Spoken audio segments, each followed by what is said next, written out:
ईशा से सच उगलवाने के लिए सूरज ने की अपनी फ्रेंड बिंदिया से शादी। तभी ईशा ने सूरज की शादी रोककर सूरज को बताया अपनी मजबूरी का सारा सच। जी हाँ दोस्तों, जब ईशा सूरज की वह वीडियो देख लेती है जिसमें एक घूंघट डाली हुई लड़की बाइक पर सूरज से चिपक कर बैठी हुई होती है, तभी ईशा गुस्से से आग बबूला हो जाती है और चुपके से सूरज का फोन लेकर उसे चेक करने लगती है ताकि ईशा पता लगा सके कि उस दिन सूरज के साथ कौन सी लड़की बाइक पर चिपक कर बैठी हुई थी। लेकिन ईशा को सूरज के फोन में कुछ भी नहीं मिलता है। तभी सूरज आ जाता है और ईशा के पास अपना फोन देखकर कहता है कि ईशा जी, मेरा फोन आपके पास कैसे। तभी ईशा साफ साफ कह देती है कि मैं जानना चाहती थी कि वह वीडियो वाली लड़की कौन है। तभी सूरज कहता है कि आपको किस हक से जानना है, क्या आप दोस्त है मेरी या फिर हमारा कोई रिश्ता है जो मैं आपको बताऊं कि वह वीडियो वाली लड़की कौन थी, आखिर आपको फर्क ही क्या पड़ता है। तभी ईशा गुस्से में कहती है कि फर्क पड़ता है सूरज, क्योंकि मैं तुमसे। तभी ईशा इतना ही बोलकर अपनी बात रोक देती है, क्योंकि अगर ईशा ने अपनी बात पूरी की तो सूरज को उसकी मजबूरी का सारा सच पता चल जाएगा और ईशा यह बिल्कुल नहीं चाहती कि सूरज को उसका सच पता चले, क्योंकि गुलाब सिंह के पास उसकी मां बंधी बनी हुई है और अगर ईशा ने सूरज को सच बताया तो गुलाब सिंह और आकाश ईशा की मां को मार देंगे। तभी सूरज ईशा के चेहरे के बदलते हुए भावों को ध्यान से देखने लगता है। सूरज को साफ समझ में आ जाता है कि ईशा उससे कुछ बहुत बड़ा सच छुपा रही है। ईशा की आंखों में डर साफ दिखाई दे रहा होता है, लेकिन वह चाहकर भी कुछ बोल नहीं पा रही होती। तभी सूरज मन ही मन सोचता है कि आखिर ऐसी कौन सी मजबूरी है जिसकी वजह से ईशा उससे दूर भाग रही है।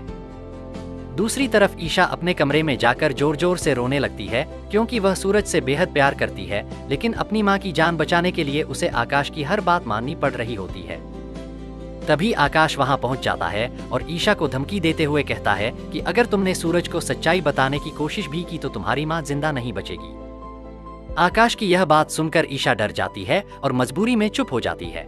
इधर सूरज को अब पूरा यकीन हो जाता है कि ईशा किसी बहुत बड़ी परेशानी में फंसी हुई है।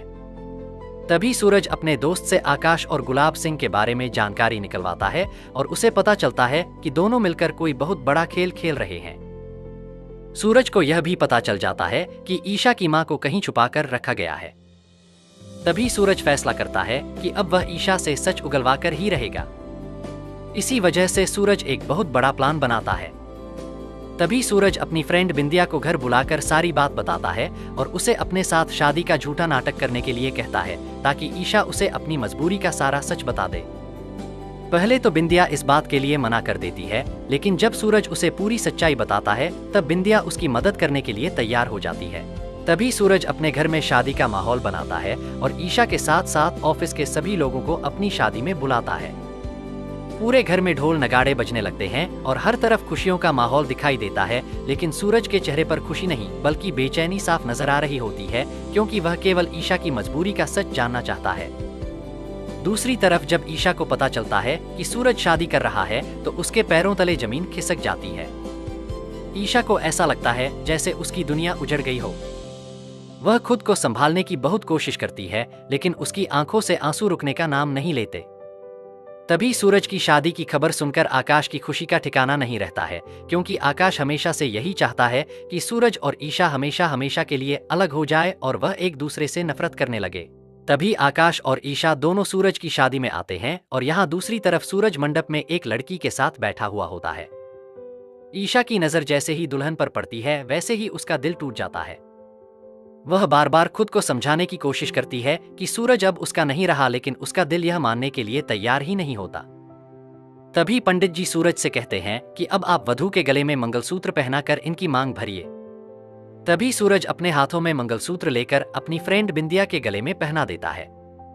यह देखकर ईशा की आंखें फटी की फटी रह जाती है और वह एक बहुत बड़ा फैसला लेती है। ईशा को महसूस होता है कि अगर आज उसने सच नहीं बताया तो वह हमेशा हमेशा के लिए सूरज को खो देगी। तभी सूरज ईशा के चेहरे के बदलते हुए भावों को ध्यान से देखने लगता है। सूरज को साफ समझ में आ जाता है कि ईशा उससे कुछ बहुत बड़ा सच छुपा रही है। ईशा की आंखों में डर साफ दिखाई दे रहा होता है, लेकिन वह चाहकर भी कुछ बोल नहीं पा रही होती।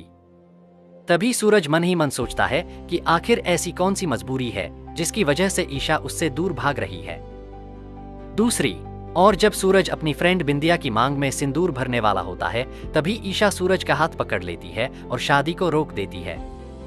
तभी ईशा रोते हुए सूरज को अपनी मजबूरी का सारा सच बताते हुए कहती है कि सूरज, मैं जानती हूँ कि उस दिन मैंने तुमसे शादी करने से मना कर दिया था, तब तुम्हारे दिल पर बहुत गहरी चोट पहुंची थी, लेकिन मेरी मजबूरी थी। अगर तुम भी मेरी जगह होते तो वही करते जो मैंने किया, लेकिन उस दिन मेरी शादी तुमसे ही हुई थी सूरज, ना कि आकाश से। उस दिन तुम बेहोशी की हालत में थे, इसीलिए तुम्हें कुछ भी याद नहीं है और मैं केवल आकाश की पत्नी बनने का नाटक कर रही हूँ, क्योंकि आकाश और गुलाब सिंह ने मेरी माँ को किडनैप करके रखा हुआ है। अगर मैंने इनकी बात नहीं मानी तो यह लोग मेरी माँ को मार देंगे और इसीलिए मैंने तुमसे यह सच छुपाया था। तभी सारा सच जानने के बाद सूरज ईशा को गले लगा लेता है और उसे बताता है कि मैं तुमसे सच उगलवाने के लिए शादी का नाटक कर रहा था और मुझे पहले ही पता चल गया था कि आकाश और गुलाब सिंह ने तुम्हारी माँ को किडनैप करके रखा हुआ है, इसलिए मैंने पहले ही तुम्हारी माँ को बचा लिया था। सूरज की यह बात सुनकर ईशा की खुशी का ठिकाना नहीं रहता है। तभी वहां पुलिस पहुंच जाती है और आकाश भागने की कोशिश करता है, लेकिन सूरज उसे पकड़ लेता है। दूसरी तरफ गुलाब सिंह भी खुद को बचाने की कोशिश करता है, लेकिन पुलिस उसे भी गिरफ्तार कर लेती है। तभी सूरज आकाश और गुलाब सिंह को जेल भेजकर हमेशा हमेशा के लिए उनका खेल खत्म कर देता है और फाइनली सूरज और ईशा एक हो जाते हैं। तो दोस्तों, आपको आज की अपडेट कैसी लगी कमेंट करके जरूर बताएं और यह मेरी एक प्रेडिक्शन स्टोरी है। अगर आप चाहते हैं बिल्कुल ऐसा ही हो तो आप इस वीडियो को लाइक करके चैनल को सब्सक्राइब कर लें। धन्यवाद।